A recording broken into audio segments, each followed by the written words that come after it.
ইসলামপুরের হেরামপুর অঞ্চলে কংগ্রেসের সভায় যাওয়ার সময় গোয়াসে প্রাক্তন সাংসদ তথা কংগ্রেসের ওয়ার্কিং কমিটির সদস্য অধীর রঞ্জন চৌধুরীর কনভয়ের সামনে গো ব্যাক স্লোগান দেওয়া হয়। এরই প্রতিবাদে বহরমপুরে বিক্ষোভ যুব কংগ্রেসের। সোমবার বহরমপুর জেলা কংগ্রেস কার্যালয় থেকে শুরু হয় একটি মিছিল।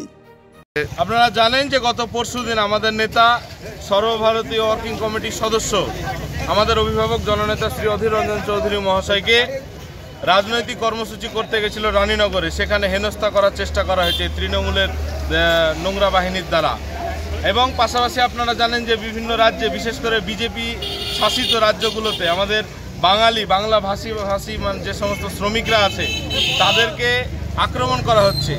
এই একদিকে আমাদের এলাকায় আমাদের নেতার আক্রমণ তথা নেতাকে হেনস্থা, এবং বাইরের রাজ্যে পরিযায়ী শ্রমিকদের ওপরে এই যে হেনস্থা আক্রমণ করা হচ্ছে, তারই প্রতিবাদে মুর্শিদাবাদ জেলা যুব কংগ্রেসের উদ্যোগে আজকে এই বিক্ষোভ মিছিল।